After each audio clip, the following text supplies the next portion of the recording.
საღამომშვიდობის პირდაპირ ეთერში მუშაობას ტელეკომპანია რიონის საინფორმაციო სამსახური დღის მთავარი გამოშვებით აგრძელებს. სტუდიაში ლაშა გაგუშვიძე და ნატალია რევიშვილი მუშაობს.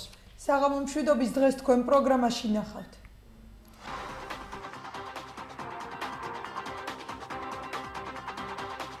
მაურიანის ხდომა ქუთაისის საკრებულოში, დეტალები რამდენიმე წუთში. ვერ მოიტანეს არგუმენტირებული, დასაბუთებული ანგარიში იმისა, რომ დანაზოგი იქნება.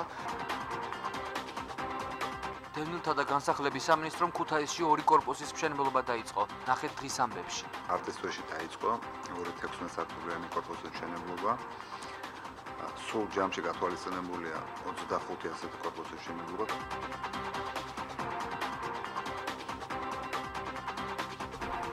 ავტოპარკის განახლება გასული წლის ბიუჯეტის შესრულების ანგარიში და ხმაური ქუთაისის საკრებულოს ხდომაზე. ოპოზიციის კრიტიკა ქუთაისის მერმა ავტოპარკის განახლების გამო დაიმსახურა. რატომ შეცვალა შოთა მურღული ამ გადაწყვეტილება? დღის ამბების ჟურნალისტი როენა კახიძე მოგითხრობ დეტალებზე. საკრებულოს მერვეს ხდომაზე დასამტკიცებელი საკითხების პარალელურად დეპუტატებმა მერიის ავტოპარკის განახლების შესახებ იმსჯელეს. ქალაქის მერის გადაწყვეტილებით ამ ეტაპზე მოძველებული ავტომობილები აღარ შეიცვლება. მათი რემონტისათვის კი 50,000 ლარი გამოიყო. ნაციონალური მოძრაობის წევრი გია უკლება აცხადებს, რომ ქამრების შემოჭერა ამ ფორმით მიუღებელია და ხელისუფლებას ბიუჯეტის დაზოგვის სხვა ვარიანტს თავაზობს.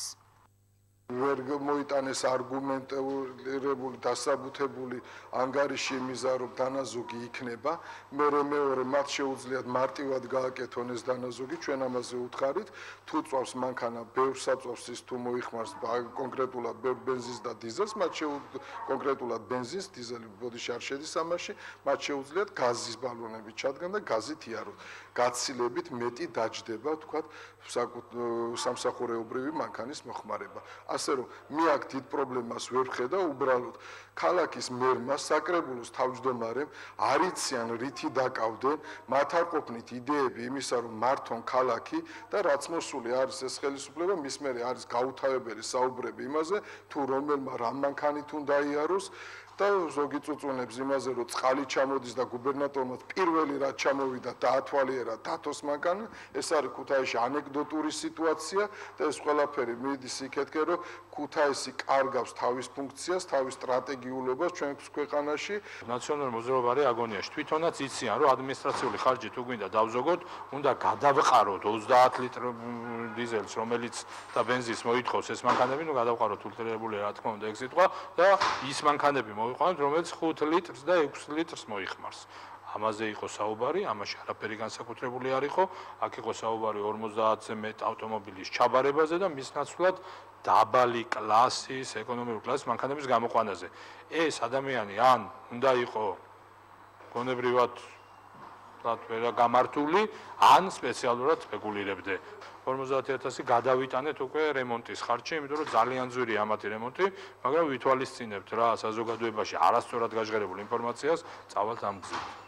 საკრებულოს ხდომაზე 2014 წლის ბიუჯეტის ანგარიშის პრეზენტაცია შედგა. საფინანსო სამსახურის უფროსმა დეპუტატებს დეტალურად გააცნო გასული წლის ქალაქის მთავარი ფინანსური დოკუმენტის შემოსულობები, გრანტები, ტრანსფერები და ცვლილებების დინამიკა. გასული წლის დასაწყისში ბიუჯეტი 53 მილიონით იყო განსაზღვრული. წლის ბოლოს კი 21 მილიონიანი ზრდა დაფიქსირდა. თუმცა ოპოზიცია საუბრობს, რომ 6 მილიონიანი ნაშთი გასული წლის ბიუჯეტის ხარვეზია. მტკიცებდნენ ჩვენი ოპონენტები, რომ ნაშთი არ იქნებოდა და მაქსიმალურად გახარჯული იქნებოდა. თანხა 6 მილიონი დარჩათ წინა წელს ნაშთი. ეს ძალიან დიდი ციფრია, უნდა გითხრათ, გაუხარჯავი და ის თანხები, რომლებიც ვითომ და დაზოგვის მხრივ იყო გამართლებული, რომ სხვა საქონელი დამსახურებაში და ხელფასში რაღაცა თანხები დაზოგეს, ეს არის წმინდად რეორგანიზაციის ბრალი და იმ სტრუქტურული თემების ბრალი, რომელიც მიმდინარეობდა მერიაში და არაფერშუაში გეგმაზომიერი, რაიმე სწორხაზოვანი სulis ხედვა ამაში არ ჩანს. ეს არის ჩვეულებრივი პროცესი, რომელიც რეორგანიზაციის შედეგად შეიძლება ნაშთად დამჯდარიყო. მე-10 რო ყოფილიყო ნაშთი, ოპოზიცია, რომელიც ხელმძღვანელობის პრინციპით ჩემი შენ გითხარი გული მოგიყალი, მაინც მინუსად ჩაითვლებოდა. ეს ერთი იგივე მათ პერიოდში ნაშთი იყო საორჯერ და უფრო მეტად თუ მეტი. ეს ერთი. თავარი მონოპოლი ის იყო, რომ ბიუჯეტი გადაჭარბდა. შემოსულობის გეგმა შევასრულეთ გადაჭარბებით. ანუ მივიღეთ ის რაც უნდა მივიღოთ და პლუს კიდე გადავაჭარბეთ, მივიღეთ უფრო მეტი შემოსავლები, დავნერგეთ ახალი აუქციონები, ანუ გამჭვირვალე აუქციონები და შესაბამისად მეტი შემოსავალი მივიღეთ. საკრებულოს მერვე სხდომაზე დასამტკიცებლად გამოტანილი 18 საკითხი დეპუტატებმა ხმაურისა და აზრთა სხვადასხვაობის ფონზე დაამტკიცეს. შოთა ნეპოტიზმის მეფე ნუდაალპობ ქალაქ მუზეუმს ამ სლოგანებით თავისუფალი ზონის წევრი ნიკა ნარსია ქუთაისის საკრებულოს სხდომაზე გამოცხადა, რასაც საკრებულოს წევრთა უკმაყოფილება მოხვა. დეპუტატმა მას დარბაზის დატოვებისკენ მოუწოდეს. განსხვავებით ქალაქის მერისა, რომელმაც დარჩენის ნება დართო. მიუხედავად ამისა, ნარსიას დარბაზი მერიის დაცვის თანამშრომლებმა დაატოვებინეს. ნიკა ნარსიას თქმით, ნეპოტიზმის მაგალითია, რომ შოთა მურღულიას მამა ქუთაისის მერიაში მუშაობს. მურღულიას კომენტარით მამამის ატესტაცია ეხებოდა და გამოცდების ეროვნულ ცენტრში 80%-იანი შედეგი ჩააბარა. ლევან მურღულია მერიაში 2009 წლიდან მერიის ზედამხედველობის სამსახურის მთავარ სპეციალისტად მუშაობს.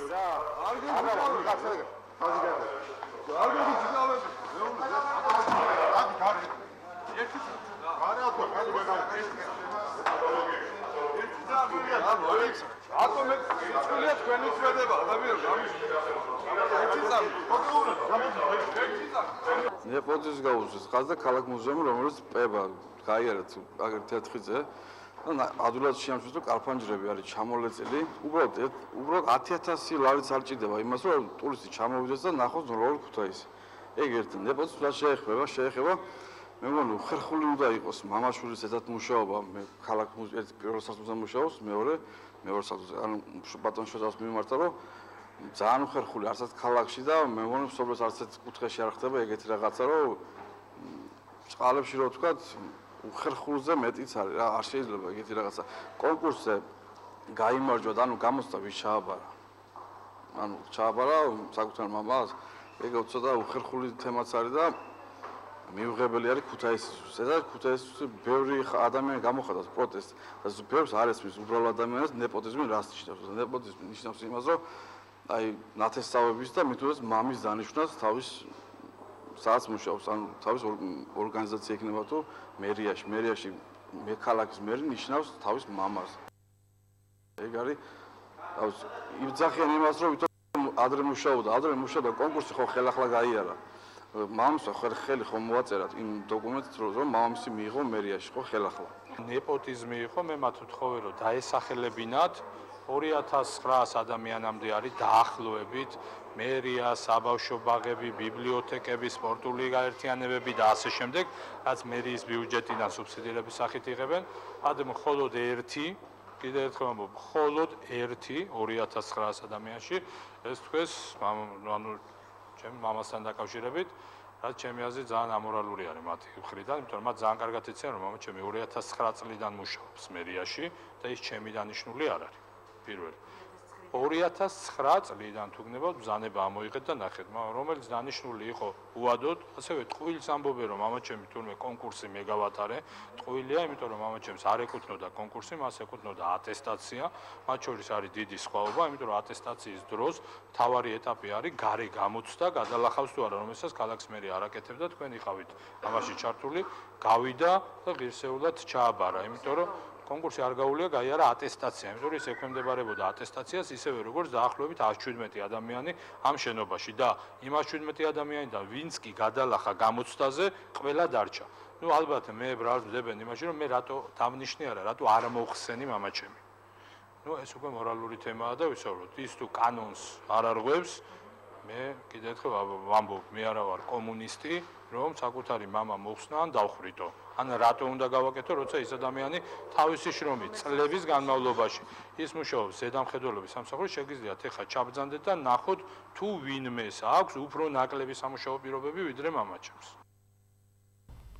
ნაწლავური ჩხირი საბავშვო ბაღში შეტანილ ხორცში სამტრედიაში სწავლა 20 დღით შეწყდა. ინფორმაცია საგანგებო ბრიფინგზე სპეციალურად გავრცელა სურსათის ეროვნული სააგენტოს ხელმძღვანელმა. ხორცში აღმოჩენილი ნაწლავური ჩხირის გამო სამტრედიის საბავშვო ბაღებში სასწავლო პროცესი შეწყდა. სურსათის უნებლობის სამსახურის მიერ ჩატარებული შემოწმების შედეგად სამტრედიის ნომერ მე-9 საბავშვო ბაღში ხორცში ჯანმრთელობისათვის საშიში ნაწლავური ჩხირი აღმოჩნდა. ადგილობრივი ხელისუფლება ამბობს, რომ სწავლა სავარაუდოდ აღდგომის შემდეგ განახლდება. მანამდე კი სკოლამდელ დაწესებულებებში სადეზინფექციო სამუშაოები მიმდინარეობს. ერთ-ერთი ბაღიდან მე არ ვიცი რატო ჩათვალე საჭირო წაიღეს ხორცი შემოწმდა და აღმოჩნდა სალმონელას ჩხირი. ეს ჩვენთვისაც მოულოდნელი იყო, ისევე როგორც ყველა ახლა გაერთიანებული გამგებლისთვისაც მოულოდნელი იყო, მაგრამ ჩვენ ხორცი მოგვეწოდება ტენდერში გამარჯვებული შეპესე ნინიკო, არის ასეთი შეპესე და მოგვაწოდებენ აბსოლუტურად ყველანაირი დაცვით. რაც ჩვენზეა დამოკიდებული ფორმალური არის თუ ის შეფუთვა ხორცი როგორ მიეწოდება, ის საათები რა დროც უნდა იყოს დაცული, ჩვენ ყველაფერი მოწესრიგებული გვაქვს. სამტრედიაში არის დაახლოებით 22 ბაღი. მართალი რომ გითხრათ, მათი დღევანდელი მდგომარეობა ვერ აკმაყოფილებს იმ ნორმებს, რაც საჭირო არის ბაღებისათვის. აქედან გამომდინარე, სანამ ასე ვთქვათ, მუნიციპალიტეტი მთლიან რეაბილიტაციას არ მოახდენს ამ ბაღებისას, ჩვენ ყოველკვირეულად ვამოწმებთ ქუთაისიდან მოგყავს ხოლმე სპეციალისტები სურსათის უნებლობის სამსახურიდან, რომ რაიმე ესეთი შეცდომა არ გაგვეპაროს. ერთ-ერთი შემოწმების დროს ჯერით კიდევ დადგენილი არ არის ხორცში აღმოჩნდა სალმონელა, ასეთი დაავადება გახლავთ. ჩვენ მაშინ გავაფრთხილეთ ბაღების გაერთიანების ხელმძღვანელობა, რომ შეეწყვიტა ბაღებში სწავლა, სანამ აღნიშნული პრობლემა არ აღმოიფხვრება. ქუთაისის ეროვნული სააგენტოდან სურსათის უნებლობის სამსახურიდან გაიგნეს 1 კილოგრამი ხორცი. გუშინ საღამოს გახდა ცნობილი, რომ ხორცში აღმოჩენილია სალმონელას ჩხირი. სასწავლო პროცესი შეწყდა დღეს და როდის განახდება არ ვართ ინფორმირებული. სამტრედიის გარდა მავნე მიკროორგანიზმები ხორცისა და გაყინული ნახევარფაბრიკატების შემოწმების შედეგად ბათუმის მე-15 და მე-19 საბავშვო ბაღებშიც აღმოჩნდა. რაც შეეხება იმ კომპანიებს, რომლებმაც საბავშვო ბაღებში ხორცი და ნახევარფაბრიკატები შეიტანეს, ისინი ერთჯერადად 1000 ლარი დაჯარიმდნენ და საწარმოო პროცესი ხარვეზების გამოსწორებამდე შეუჩერდათ. ინფორმაცია მედიას სურსათის ეროვნული სააგენტოს უფროსმა მიაწოდა. ხორცსა და ხორცის გაყინული ნახევარფაბრიკატების შემოწმების შედეგად ბათუმის მე-15 და მე-19 საბავშვო ბაღების კვების ბლოკებიდან აღებულ ნიმუშებში გამოვლინდა პათოგენური მიკროორგანიზმი ლისტერია მონოციტოგენეზის.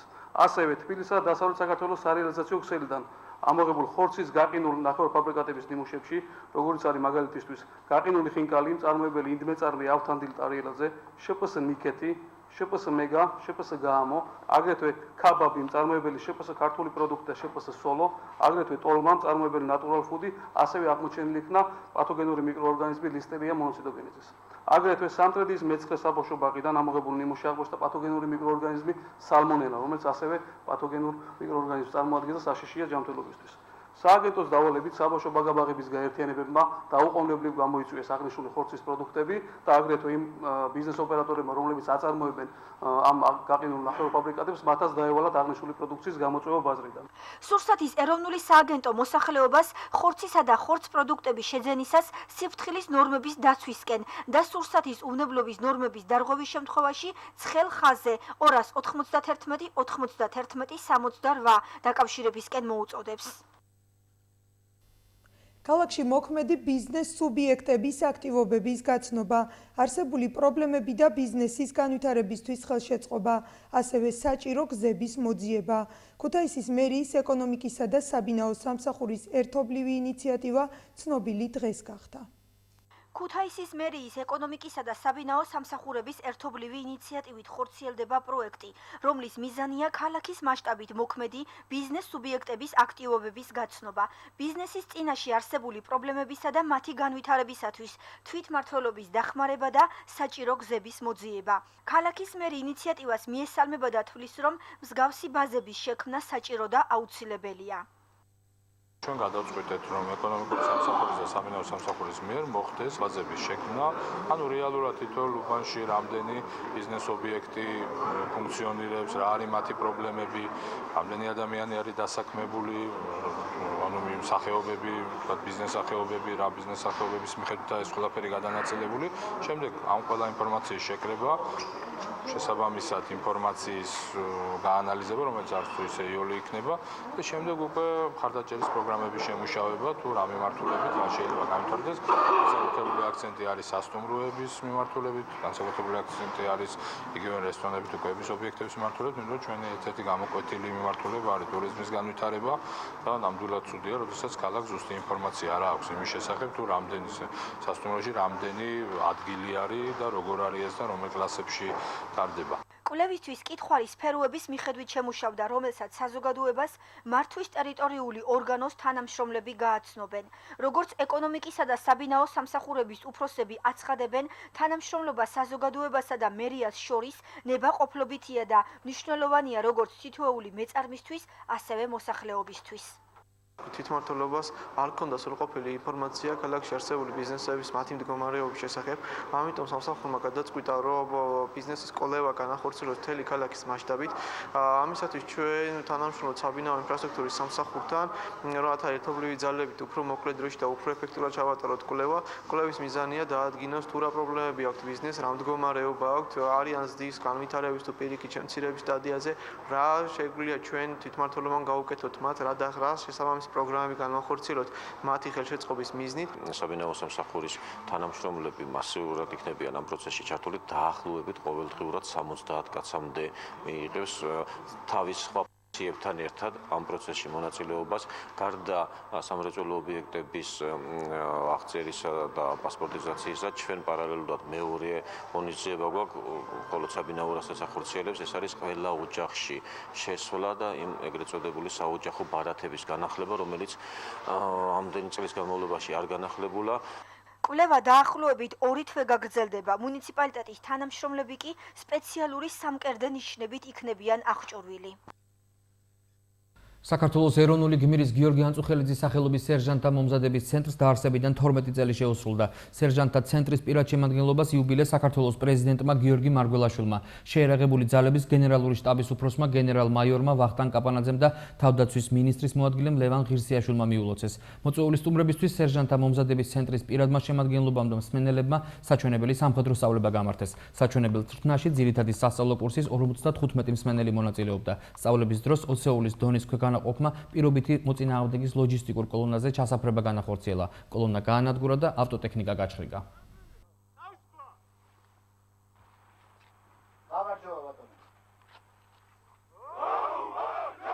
თქვენი პროფესიონალიზმის ამაღლება გარანტია იმისა, რომ არავის არასდროს არ გაუჩნდეს, არ წაუწდეს ხელი ჩვენი მოქალაქეების, ჩვენი სამშობლოს სიმშვიდის შესალახად. თქვენი მომზადება, თქვენი უნარი, ვაჟკაცობა არის გვაძლევს იმის მტკიცებ წმენას, რომ ჩვენი ქვეყანა იქნება დაცული და ჩვენი მოქალაქეების შვიდი ძილი არ იქნება არასდროს შელახული. ამ ქვეყანამ ძალიან ბევრს გაუძლო. გაუძლო, იმიტომ რომ არ გატყდა სული ჩვენი წინაპრების, არ გატყდება ჩვენი სულიც. არის მაგალითი არის ის, რომ დღეს ჩვენ ვზეიმობთ სახელს საქართველოს გმირის გიორგი ანწუხელიძის, რომ დღეს ჩვენ უკვე დავყავით თქვენი შრომით, თქვენი მუშაობით, თქვენი სასწავლებლით მისი სახელი. ამის მაგალითი და დასტურია ის, რომ მისი ოჯახის წევრებიც აქ არიან და მათი შთამომავლებიც აქ იქნებიან და ვერავინ ვერ წაშლის მათ ღვაწლს, ვერავინ ვერ შევახავ ჩვენი ქვეყნის სიძლიერეს და ღირსებას. ნამდვილად საამაყო სკოლა არის ჩვენთვის. ეს არის სამჭედლო, სადაც ხდება ქართველი პროფესიონალი სერჟანტის ჩამოყალიბება. და ასევე ძალიან ვამაყობთ ამ სკოლით, ვინაიდან ეს ის სკოლა, რომელიც თავის სიტყვას იძახის ნატოსთან თავსებადობის მიმართებაში და ასევე სამაგალითოა პოსტსაბჭოთა ქვეყნებისთვის და არა მარტო მათთვის, არამედ ნატოს ბევრი ქვეყნისთვისაც. დღეს გიორგი ანწუხელიძის სახელობის სერჟანტთა მომზადების ცენტრს 12 წელი შეუსრულდა. იუბილეა ჩვენთვის, ჩვენი ქვედანაყოფისთვის. ამ ხნის განმავლობაში წარუმატებას მიაღწია ქვედანაყოფმა, დაიხვეწა კურსები, მიმდინარეობს სერჟანტთა მომზადება სხვადასხვა საფეხურზე. ჩვენთვის და პირადად ჩვენთვის ძალიან დიდი პატივი და ავანსია ღირსების მედლის მიღება. ვიქნებ რომ უფრო დიდი და კიდევ დამატებითი სტიმული იქნება, რათა უფრო გავაგრძელოთ, უფრო უკეთ დახვეწა ამ ქვეყანაყოფის და გაუმჯობესება. თბილისში თანამედროვე ლაბორატორიით რადიოლოგიური დიაგნოსტიკისა და მაღალტექნოლოგიური სამედიცინო კვლევებისთვის საჭირო აპარატურით აღჭურვილი 185 საწოლზე გათვლილი პირველი საუნივერსიტეტო კლინიკა გაიხსნა. გახსნის ცერემონიალს საქართველოს პრემიერ-მინისტრი დაესწრო. ირაკლი ღარიბაშვილმა კლინიკის შენობა მთავრობის წევრებთან ერთად დაათვალიერა. მე მართლაც აქტუალურებული ვარ იმ ხარისხით, რაც აქ არის წარმოდგენილი. როგორც ხედავთ, ეს არის პირველი საუნივერსიტეტო კლინიკა, რომელიც საქართველოში არ არსებობდა. მოგესალმებით 26 წელს რამდენიმე კლინიკა ჩამოართვეს სამედიცინო უნივერსიტეტს. ეს ხო ძალიან დიდი დანაშაული, მე ვიტყოდი პირდაპირ მნიშვნელობით, წინახელისუფლების და სააკაშვილის პირადად. და ჩვენ ნახეთ, რომ ეს არის ერთობლივი პროექტი განათლების სამინისტროში, ჩვენი მთავრობის და სამედიცინო უნივერსიტეტის. ეს პროექტი დაждდა 20 მილიონი, 25 მილიონი დაждდება საბოლოო ჯამში. 5 მილიონი ჩვენ ბიუჯეტიდან გამოყავით, განათლების სამინისტრომ გამოყო. აქ დასაქმდება 600 ადამიანი, ეს ხება ძალიან მნიშვნელოვანი, ვინაიდან სტუდენტებს, რეზიდენტებს მიეცემათ საშუალება, რომ აქ თეორიულ ცოდნასთან ერთად მიიღონ პრაქტიკული ცოდნა, გამოცდილება მიიღონ. გამოშვებას უცხოეთის დღის ამბებით განვაგრძობთ. კომპანია ჯერმავინგის თვითმფრინავის კატასტროფის ადგილას ერთ-ერთი შავი ყუთის აღმოჩენის შესახებ ინფორმაციას ადასტურებს საფრანგეთის შინაგან საქმეთა მინისტრი ბერნარ კაზნევი.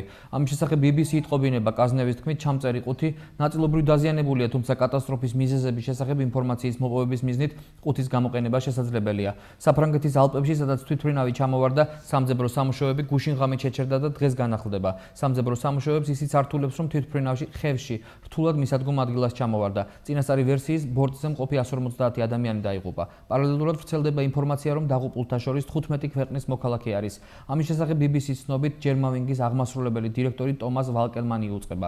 11 საათის მონაცემების მიხედვით დაიღუპა 72 გერმანელი, 35 ესპანელი, 2 ავსტრიელი, 2 არგენტინელი, 2 ირანელი, 2 ვენესუელელი და 2 ამერიკელი. ასევე 1 ბრიტანელი, ჰოლანდიელი, მექსიკელი, იაპონელი, დანიელი, ბელგიელი და ებრაელი აღნიშნა ვალკერმანმა. მისივე თქმით არის რამდენიმე მგზავრი, რომელთა ეროვნებაც ჯერჯერობით უცნობია. საფრანგეთში მომხდარი ავიაკატასტროფის გამო ესპანეთში 25 მარტიდან 3 დღის განმავლობაში გლოვის დღეები გამოცხადდა. ადგილობრივი მედიის ცნობით ამის შესახებ ესპანეთის მთავრობის მეთაურის მოადგილე იტყობინება. მისი თქმით, ბარსელონა დიუსელდორფის რეისის დაღუპულ მგზავრებს შორის ესპანური გვარით 45 მგზავრი იყო. ვლადიმერ პუტინი აანონსებს, რომ შესაძლებელია 2018 წელს მისი ადგილის სხვა ადამიანმა დაიკავოს. ამის შესახებ კრემლის ლიდერმა მსოფლიო ჩემპიონატის ჩატარების შესახებ საუბრის დროს განაცხადა. ღონისძიება 2019 წელს უნდა ჩატარდეს, რუსეთის საპრეზიდენტო არჩევნები კი 2018 წელს იქნება. თუმცა დარწმუნებული ვარ, რომ ვინც არ უნდა იყოს მაგ დროისთვის რუსეთის პრეზიდენტი, ის ამ ღონისძიებაში მონაწილეობას დიდი სიამოვნებით მიიღებს, აღნიშნა ვლადიმერ პუტინმა. 2018 წელს ვლადიმერ პუტინის პრეზიდენტობის მესამე ვადა იწურება, თუმცა მას შეცვლილი კონსტიტუციით კენჭისყრის უფლება კიდევ ერთი ვადით აქვს. იემენში შიიტმა ჰუსიტებმა ქალაქ ადენში შესვლა და საჰაერო ბაზის დაკავება შეძლეს. როიტერის ცნობით ისინი ახლა ადენის პორტზე კონტროლის დამყარებასა და იქედან პრეზიდენტ აბდრაბუ მანსი ჰადის მხარდაჭერის გაძლიერებას ცდილობენ. ჰუსიტებმა გასული წლის სექტემბერში მთავრობაზე კონტროლი დაამყარეს. მომხდარის გამო ქვეყნის მოქმედი პრეზიდენტი იძულებული გახდა ქალაქ ადენში გადასულიყო და ის ქვეყნის დროებით დედაქალაქად გამოეცხადებინა. ნიგერიაში ისლამისტები გააქტიურდნენ. ბოკო ჰარამის მებრძოლები თავს ამჯერად ქალაქ დამასაკს დაესხნენ. რადიკალებმა ქალაქის დასახლებული რაიონებიდან ასოფით ქალი და ბავშვი გაიტაცეს. დაუზუსტებელი ინფორმაციით გატაცებულთა რაოდენობა 500 აღემატება. ვრცელდება ინფორმაცია იმის შესახებაც, რომ 50-მდე ტყვე ისლამისტებმა ადგილზე მოკლეს. ამერიკის შეერთებული შტატები ავღანეთიდან საკუთარი სამხედროების გაყვანის პროცესს ანელებს. ამის შესახებ როიტერი იტყობინება. თეთრი სახლის ცნობით 2015 წლის განმავლობაში ვაშინგტონი ავღანეთში 10,000-მდე სამხედროს დატოვებს, მაშინ როდესაც მათი დიდი ნაწილის გაყვანა წლის ბოლომდე იგეგმებოდა. გეგმების შეცვლის შესახებ ამერიკის შეერთებული შტატებისა და ავღანეთის პრეზიდენტებმა ვაშინგტონში გუშინ ერთობლივ პრესკონფერენციაზე განაცხადეს. სამხედროების დიდი კონტინგენტის ავღანეთში დატოვების შესახებ ამერიკის შეერთებული შტატების გადაწყვეტილება ახლო აღმოსავლეთის რეგიონში ეგრეთ წოდებული ისლამური სახელმწიფოს გაძლიერებას უკავშირდება. იემენში შიიტის ჰუსიტებმა დაგვალოდეთ პირდაპირ ეთერში რამდენიმე წუთში რეკლამის შემდეგ დავბრუნდებით.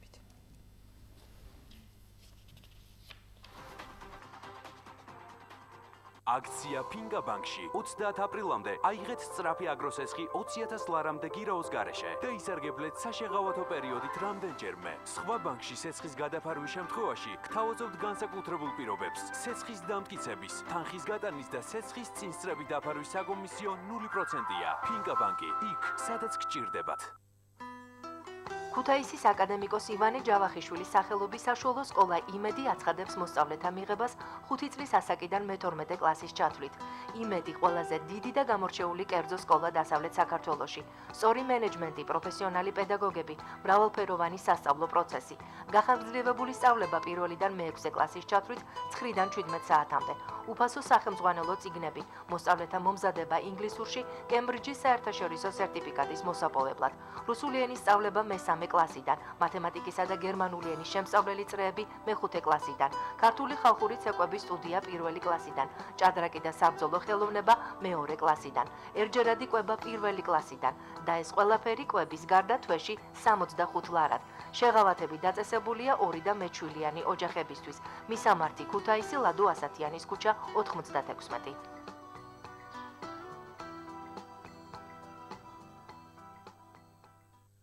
სიახლე ქუთაისში გაიხსნა ბაკურსულაკავრის გამომცემლობის სატელეფონო ცენტრი. მიიღეთ კვალიფიციური რჩევა წიგნების შერჩევისას, ისარგებლეთ სხვადასხვა ფასდაკლებითა და აქციით. დაგვირეგეთ ნომერზე 032 2 422 422, შეგვიკვეთეთ და მიიღეთ წიგნები უფასო ტრანსპორტირებით. სწრაფი, იაფი და კომფორტული მომსახურება. შეიძინეთ წიგნები ჩვენთან. ბაკურსულაკავრის გამომცემლობის სატელეფონო ცენტრი 032 2 422 422. გახსენით ოქროს თამაზუგი რიკო კრედიტში და მიიღეთ რეალური 11%-იანი სარგებელი. რეალური პროცენტი, რეალური დანაზოგი. რიკო კრედიტი. კარგი, როგორ მოხდა ყველაფერი? ამბობ დროს ძალიან აურია. იცით, ძალიან ხმაურიანი გახდა. ხოლო ხმაური? არა, გიჟივით არბოდა ხოლმე. გუშინ აბაზანიდან გამოვარდა და აი, იმ ოთახში დასრულდა ყველაფერი. კარგი, მაგრამ აქამდე როგორ მიიღონეთ სახელი? გადაგეღოთ ფოტო და გადაგეცვალოთ ახალში. ელიტ ელექტრონიკსში შეცვალე ძველი ტექნიკა ახლით და მიიღე ბოშისგან ნაღდი ფულის 300 ლარამდე. გრანდიოზული აქცია ქუთაისში. გადაიხადეთ თვეში $500 და გახდი ბაზრის მესაკუთრე. სამშენებლო კომპანია, ახალი ქალაქი. დროა ყველამ დაიქოს.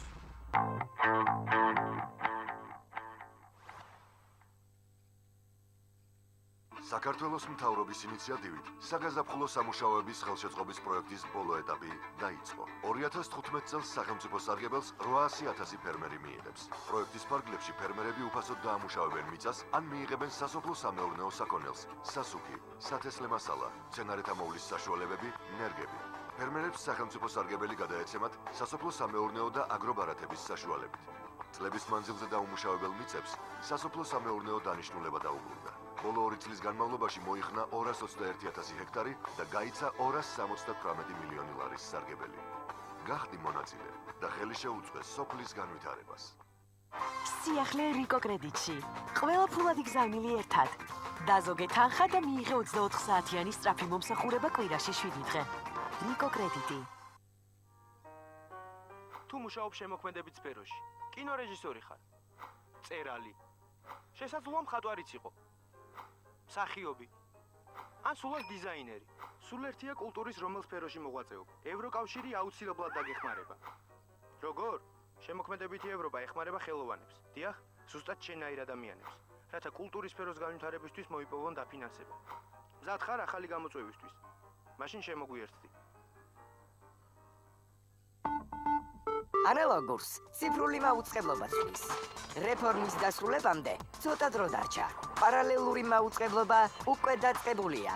ამ ეტაპზე ციფრული სიგნალი საქართველოს ტერიტორიას 25%-მდე ფარავს. ციფრული ტელევიზია სამყარო უკეთესი ხარისხით. ჩვენ კვლავ პირდაპირ ეთერში ვართ, განვაგრძობთ პროგრამას. დევნილთა გრძელვადიანი განსახლების პროექტის ჩვენი სახლის ფარგლებში ქუთაისში ამ ეტაპზე 2 საცხოვრებელი კორპუსის მშენებლობა დაიწყო. თანამედროვე არქიტექტურითა და ინფრასტრუქტურით შერვაშიძის ქუჩაზე დევნილებისთვის საერთო ჯამში